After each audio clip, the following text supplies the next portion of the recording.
Hai semuanya, gimana kabar kalian? Semoga selalu dalam keadaan baik. Jadi balik lagi di Andre Greystone Channel.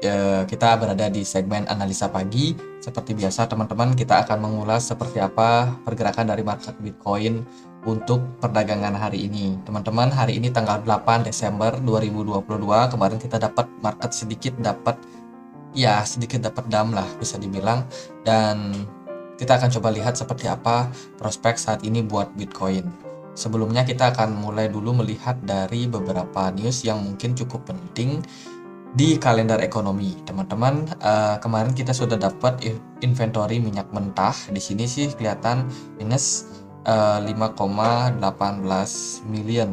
Which is ini merupakan sinyal positif buat dolar teman-teman, sehingga di perdagangan kemarin dolar sedikit mengalami tren penguatan. Dan di hari ini kita bakalan ada pidato Gubernur ECB dan juga klaim pengangguran awal. Mungkin untuk klaim pengangguran awal Amerika ini yang mungkin akan sangat berpengaruh ya sama pergerakan dari market. Karena yang namanya pengangguran itu berhubungan sama yang namanya inflasi. Kalau data penganggurannya meningkat, maka kemungkinan ada potensi lah untuk The Fed bisa lebih dovish ke depannya. Tapi kalau klaim penganggurannya menurun, justru menurun ya, berarti banyak orang yang masih sedang bekerja. Kalau banyak orang yang sudah bekerja, artinya adalah penghasilan mereka masih bisa digunakan buat konsumsi. Konsumsi meningkatkan yang namanya inflasi. Jadi kalau klaim penganggurannya semakin menurun, artinya ya kurang begitu baik buat market Bitcoin secara khususnya. Nah, itu data yang harus kita lihat nanti, itu akan ada di jam setengah 9 malam. Terus dari hal yang lain, ini ada beberapa data yang aku dapat cukup penting dari Glassnode. Ini adalah uh, data yang menunjukkan seperti apa akumulasi terhadap Bitcoin untuk saat ini. Teman-teman, yang warna abu-abu ini merupakan pergerakan dari chart Bitcoin saat ini. Sementara yang chart yang warna merah yang di bawahnya ini adalah volume daripada supply yang dimiliki oleh Crab. Crab itu kepiting ya. Jadi bukan berarti kepiting itu trading di market kripto, nggak gitu juga. Jadi yang dimaksud Crab itu adalah ini di dalam sebuah hierarki di kalangan trader atau investor kripto. Jadi yang paling tinggi tentunya ada si paus besar ini, kemudian juga ada antek-anteknya yang lain, dan salah satunya yaitu Crab teman-teman, orang yang punya Bitcoin dengan jumlah 1 sampai 100 Bitcoin. Jadi itu disebut Crab. Nah, Crab ini si Mr. Crab itu dia melakukan akumulasi terhadap Bitcoin sangat agresif di perdagangan kemarin. Ya mungkin nggak kemarin sih, tapi dalam beberapa minggu terakhir Crab melakukan akumulasi yang cukup besar. Jadi orang-orang nih yang punya kepemilikan dari 1 sampai 100 Bitcoin itu banyak sekali melakukan akumulasi untuk saat ini. Which is ini merupakan sebuah indikasi juga bahwa kemarin market turun, yang menahan itu mereka, si crab-crab ini, dan jumlahnya itu sangat banyak. Teman-teman bisa lihat dari chart ini bagaimana yang melakukan akumulasi itu sangat-sangat agresif, bahkan di level tertingginya sejak 2018 kemarin. Itu data yang penting untuk kita lihat dari Glassnode. Yang kedua ini adalah Bitcoin percent supply. Jadi ini bisa dibilang merupakan salah satu indikator juga bahwa teman-teman saat ini posisi kita lagi di bottom ya. Dari bottom, maka saya sudah sampaikan dari beberapa minggu kemarin buat teman-teman yang mungkin ada niatan investing, ini adalah waktu yang tepat buat teman-teman melakukan akumulasi teman-teman. Kita sudah berada di titik bawah sini dan biasanya kita bakalan ke reverse ya. Jadi who knows, siapa tahu di bulan Januari atau mungkin di Desember kita udah mulai mengalami relief rally, dan itu mungkin akan cukup berpengaruh juga ya sama supply and demand yang terjadi pada market. Mungkin juga makroekonomi dan news seperti apa itu juga bisa berpengaruh. Ini hanya indikasi awal saja tuh. Kalau teman-teman melihat dari chart ini, sebenarnya supply Bitcoin itu sudah berada di zona yang ini, itu di mana ya ini, ya mungkin itu di sekitaran 20%-an, dan saat ini kita akan melihat probability buat Bitcoin kena reverse ya, mungkin dalam jangka waktu dekat, semoga seperti itu.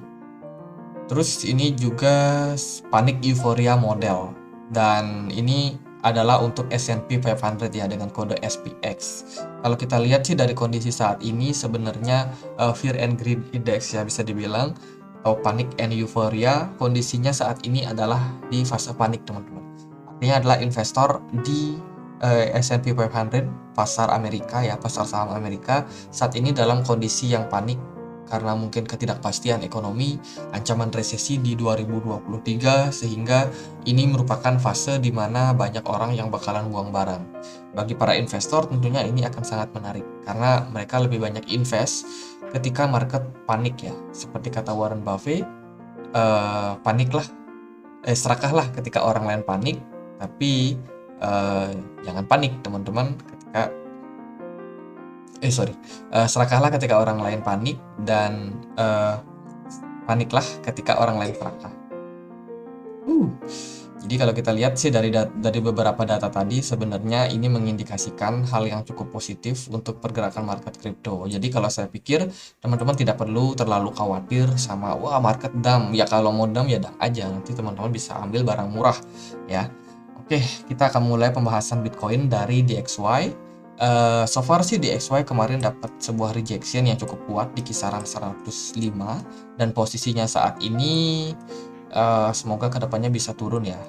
By the way, ini ada yang menyangkut pautkan sama astrologi juga. Kalau hari ini adalah purnama, jadi kemungkinan kalau kita lihat dari moon fase itu lebih banyak peluangnya untuk mengalami koreksi, dan koreksi yang sudah terjadi kemarin mungkin akan masih berlanjut untuk hari ini. Jadi kalau dilihat dari astrologi, kemungkinan hari ini masih bakalan koreksi. Mungkin setelahnya di beberapa hari ke depan barulah tren pembalikan bisa terjadi teman-teman. Jadi saya sendiri nggak terlalu menguasai tentang astrologi, tapi saya sedikit dapat masukan dari teman yang memang senang belajar ya dari astrologi seperti apa. Jadi so far sih kalau dari technical sendiri, posisi DXY atau indeks dolar saat ini dalam kondisi koreksi setelah kemarin dia kena reject di kisaran 105,6, dan kita harus melihat closing dari daily untuk DXY seperti apa nantinya. Jadi dia benar-benar kena reject di sini. Mungkin ini adalah sebuah pricing wedge maybe atau sebuah channel. Nah, apapun itu, ini koreksi dia sudah terjadi dan saat ini posisinya masih bertahan di level support sini. Saya sendiri masih melihat peluang DXY masih bisa naik. Jadi lebih berhati-hati aja buat hari ini, mungkin DXY masih bisa lanjut naik.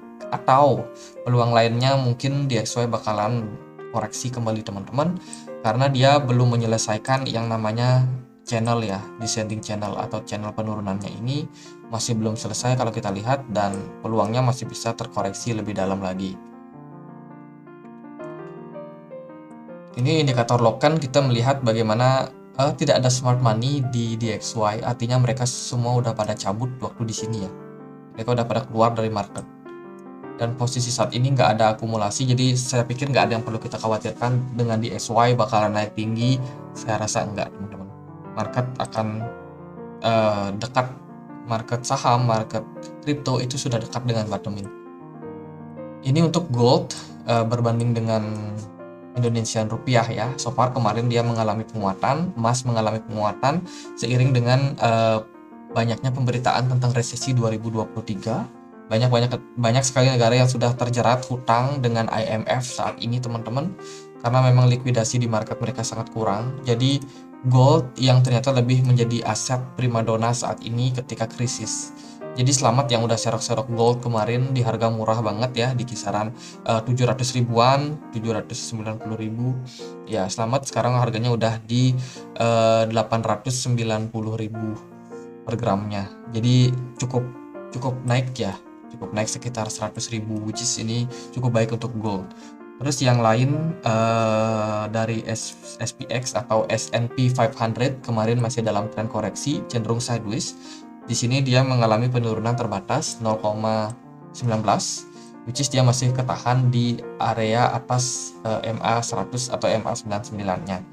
Dan ya pergerakannya masih cenderung stabil lah kalau kita lihat.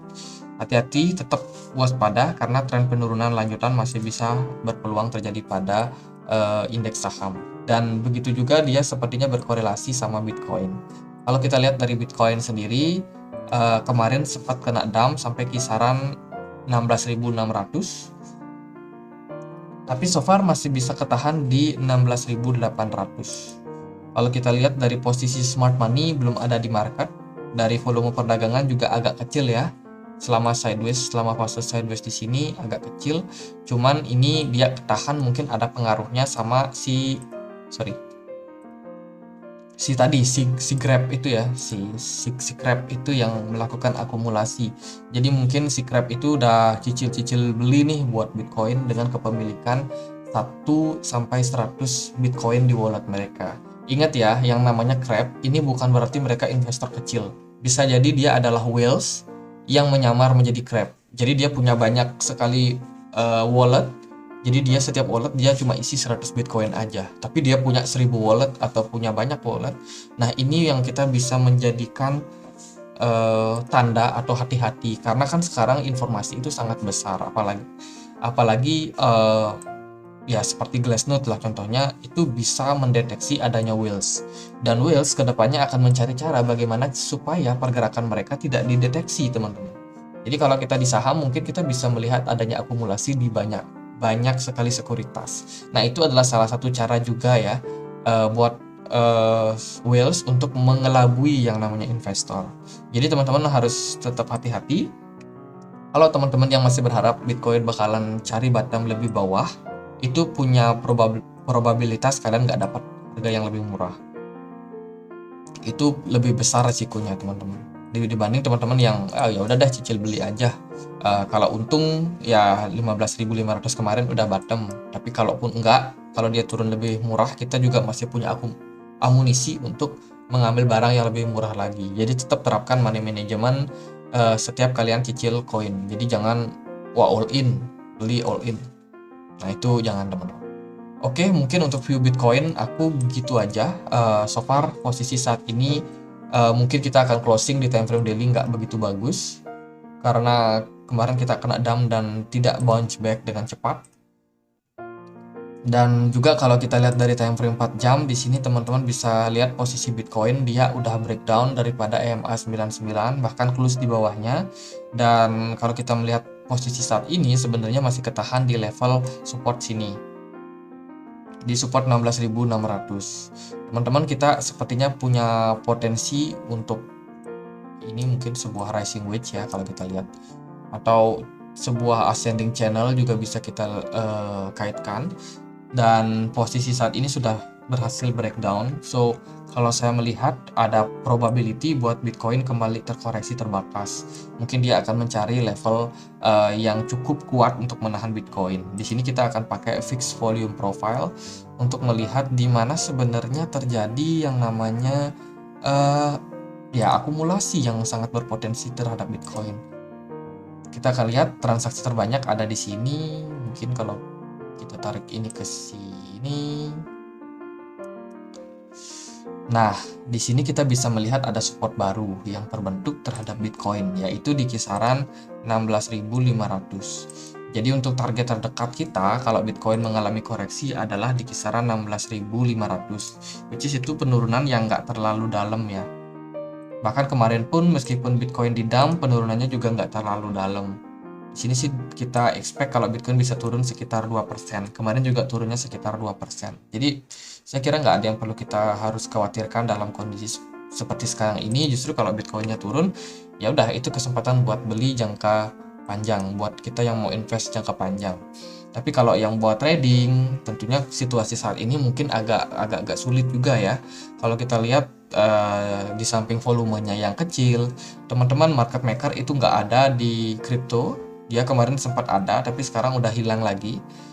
Market maker nggak ada di kripto, terus juga nggak ada di DXY, nggak ada di dolar, tapi dia justru banyak ngumpul di emas, teman-teman. Makanya emas yang paling volatile, paling fluktuatif saat ini. Jadi ya gitu aja mungkin pembahasan kali ini so far, karena memang beberapa indikasi menunjukkan market bakalan downtrend. Jadi ya kita tetap prepare aja, masih berpotensi buat mengalami koreksi lanjutan buat Bitcoin. Sepertinya demikian. Oke, sekian aja. Semoga bisa bermanfaat buat teman-teman. Kalau kalian punya koin lain untuk dianalisa, boleh tulis langsung di kolom komentar. Dan sekian aja akhir kata saya Andre, makasih.